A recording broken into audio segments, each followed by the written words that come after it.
সংগ্লাস কৰবি না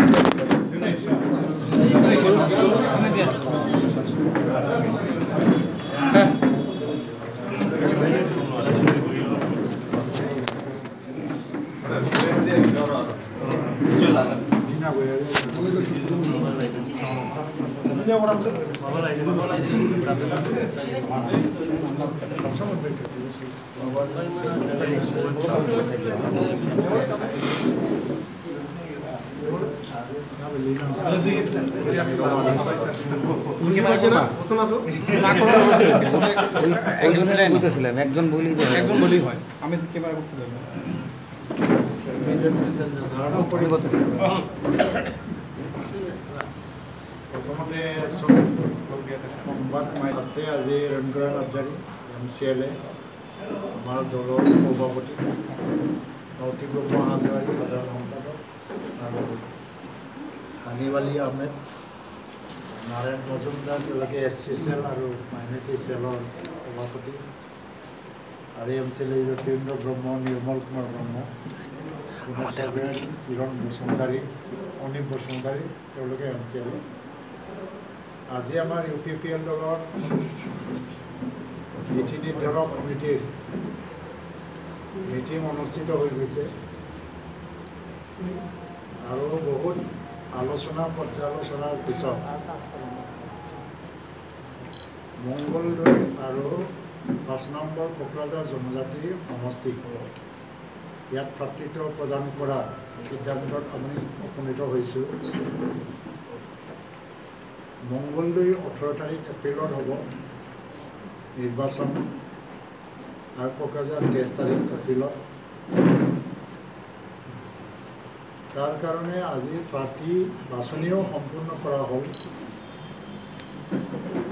আমাৰ নীতি নিৰ্ধাৰক সমিতিৰ সিদ্ধান্ত মৰ্মে যেহেতু আমাৰ সাধাৰণ সভাই CWCয়ে নীতি নিৰ্ধাৰক সমিতিক কৰ্তৃত্ব প্ৰদান কৰি থৈছে কেণ্ডিডেট বাছনিৰ ক্ষেত্ৰত মংগলদৈ লোকসভা সমষ্টিৰ কাৰণে আমাৰ দলৰে প্ৰতিষ্ঠাপক সাধাৰণ সম্পাদক প্ৰদীপ কুমাৰ দৈমাৰীক প্ৰাৰ্থী হিচাপে আমি চূড়ান্ত কৰিছোঁ তেওঁ UPPL দলৰ হৈ পেলাই মংগলদৈত প্ৰতিদ্বন্দ্বিতা কৰিব আৰু ৫ নম্বৰ কোকৰাঝাৰ জনজাতি লোকসভা সমষ্টিৰ কাৰণে আজি দলীয় সিদ্ধান্ত আৰু নীতি নিৰ্ধাৰক সমিতিৰ সিদ্ধান্ত মৰ্মে মোক দলীয় সভাপতি হ'লেও প্ৰাৰ্থী হিচাপেও সিদ্ধান্ত লৈছে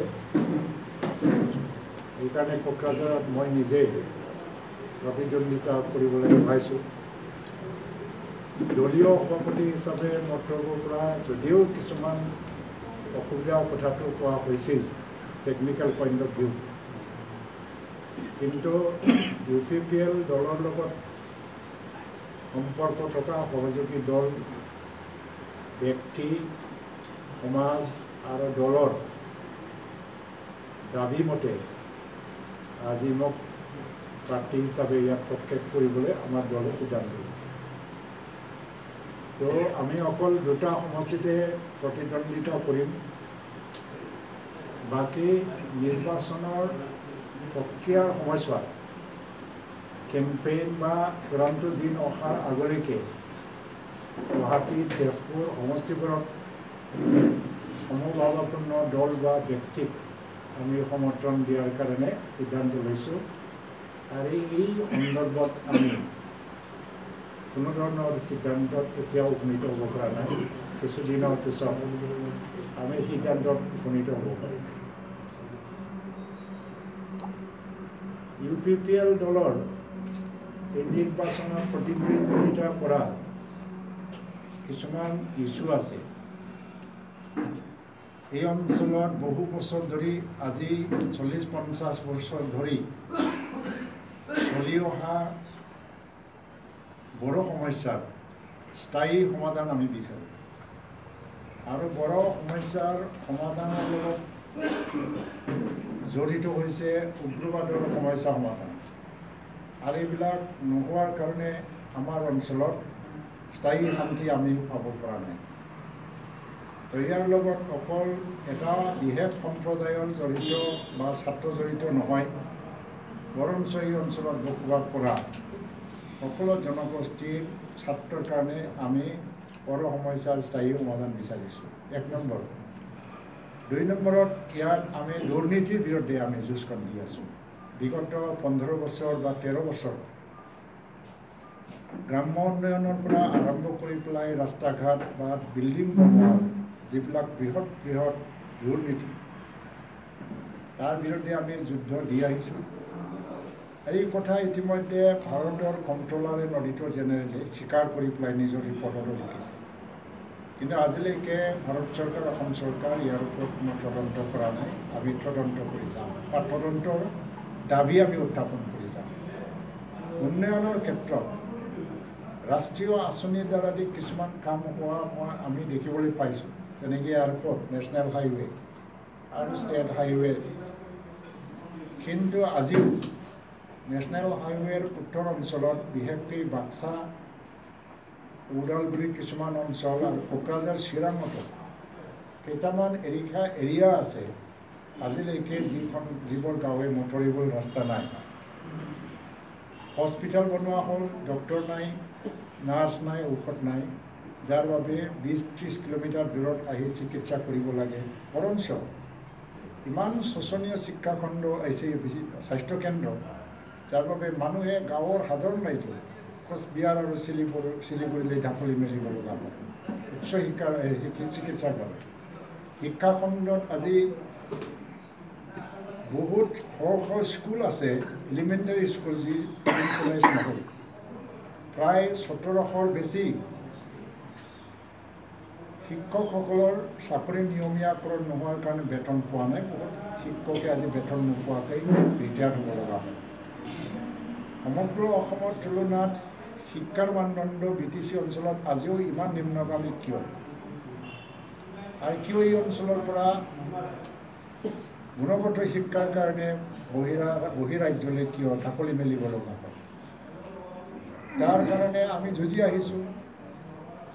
লগতে উগ্ৰবাদৰ সমস্যা আৰু বিভিন্ন জাতিগোষ্ঠীৰ মাজত বিভিন্ন কাৰণত সংঘাত সংঘৰ্ষ সৃষ্টি হোৱাৰ কাৰণে যি আস্থা আৰু বিশ্বাসৰ অৱনতি ঘটিছে, এই আস্থা আৰু বিশ্বাসত ঘূৰাই আনিবৰ কাৰণে আমি কাম কৰিম। এই প্ৰতিশ্ৰুতি লৈ পেলাই আমি আগবাঢ়িছোঁ। আৰু এই অঞ্চলত বসবাস কৰা সকলো জনগোষ্ঠীৰ নিৰাপত্তা আমি বিচাৰোঁ। ৰাজনৈতিক অধিকাৰ বিষয়টো অলপ বেলেগ। আমি MP ইলেকশ্যন খেলিবলৈ গৈ আছোঁ। অকল কোকৰাঝাৰৰ মংগলদৈত চৰকাৰ গঠন কৰিবলৈ যোৱা নাই আমি। এই ক্ষেত্ৰত আমি প্ৰতিশ্ৰুতি প্ৰদান কৰা হয়তো এইটো অবাস্তৱ হৈ যাব। কিন্তু আজি আমাৰ বিৰোধী দলবিলাকৰ আজি ইছ্যু নাই। নৱশৰণীয়া নিৰ্বাচন খেলিছিলে 2014 চনত BTC ভংগ কৰাৰ প্ৰতিশ্ৰুতিৰে, গাঁও কৰ্তন কৰাৰ প্ৰতিশ্ৰুতিৰে। কিন্তু তেওঁ আজি এইটোতো অসম্ভৱ কৰিবই নোৱাৰে সাংবিধানিকভাৱে। কিন্তু এই বিষয়ক লৈ এতিয়াও উত্থাপনো কৰা নাই। আজি কিন্তু তেওঁ আকৌ নিৰ্বাচনত অৱতীৰ্ণ হ'ব খুজিছে এই পুৰণি ডাইলগক লৈ।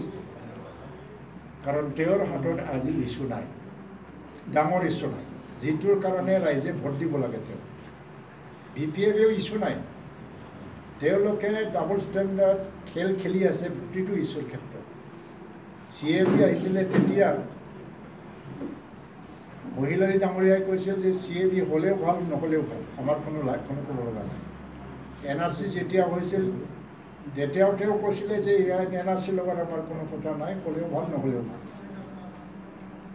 আৰু 6টা জনগোষ্ঠী জনজাতিকৰণৰ ক্ষেত্ৰত তেওঁ কেতিয়াবা হ'ব লাগে বুলি কয়, কেতিয়াবা হ'ব নালাগে বুলি কয়। আৰু বড়োলেণ্ড ইছ্যুৰ ক্ষেত্ৰত তেওঁৰ কোনো কমিটমেণ্ট নাই। দুৰ্নীতিৰ বিৰুদ্ধে তেওঁ কমিটমেণ্ট দিব পাৰে, কাৰণ দুৰ্নীতি কৰা দল চৰকাৰ তেওঁলোকে। আৰু উন্নয়নৰ ক্ষেত্ৰত তেওঁৰ যিবিলাক প্ৰতিশ্ৰুতি প্ৰতিজ্ঞা বা যিবিলাক ঢোলডাক বজাই আছে, এইটো ফুটুকাৰ পেন। সম্ভৱত এনে আচলতে একো হোৱা নাই। ইয়াত জনগণৰ অৰ্থনৈতিক অৱস্থা যথেষ্ট নিম্নগামী হৈছে। এইকাৰণে এই গোটেইবোৰ ইছ্যুক লৈ পেলাই আমি আগবাঢ়িছোঁ। বিজেপি BPF AGP যিটো মিত্ৰজোঁটৰ কেণ্ডিডেট হ'ব তেওঁ প্ৰমীলাৰাণী ব্ৰহ্ম তেওঁক আমি সন্মান জনাওঁ মহিলা হিচাপে কাৰণ তেওঁ সংগ্ৰামী এজন নেত্ৰী আছিল কিন্তু এই নিৰ্বাচন ব্যক্তিক এগেইনষ্টত নহয় দলীয় নীতিৰ এগেইনষ্টত BPFৰ দলীয় নীতিয়ে তাক মানে জয়ী কৰাব নোৱাৰে আৰু বিভিন্ন দলবিলাকে ইয়াত কেণ্ডিডেট দিবলৈ ওলাইছে আমি আদৰণি জনাইছোঁ প্ৰকৃত গণতন্ত্ৰ ইয়াত ৰক্ষা হওক আৰু চব ৰাজনৈতিক দলবিলাকে ইয়াত নিৰ্বাচনত প্ৰতিযোগিতা দিয়া আমি বিচাৰোঁ আপুনি যিহেতু প্ৰতিদ্বন্দ্বিতা কৰিব আপোনাৰ মুখামুখি হ'ব পৰা তেনেকুৱা প্ৰতিদ্বন্দ্বী আছে নেকি প্ৰতিদ্বন্দ্বী বহুত কিন্তু আমি নাই বুলি ক'ব নোৱাৰোঁ নৱশৰণীয়া চিটি কেম্প তাৰ কাৰণে একেবাৰে ফেক্টৰ নহয় বুলি ক'লেতো মানুহে বিশ্বাস নকৰিব BPF শাসক দল তেওঁলোকেও এটা ডাঙৰ শক্তি হয় মোৰ UPPLৰ পিছত যদি কাৰোবাক মই দ্বিতীয় স্থান দিব লাগে তেতিয়া মই আজিৰ দিনত নৱশৰণীয়া আৰু BPF দুয়োটাকে দিম কাৰণ সমান সমান পৰ্যায়ত আছে তেওঁলোকে আৰু কংগ্ৰেছ 3 নম্বৰত হয়তো 4টা দলৰ নাম লৈছোঁ তথাপিও স্থান 3টা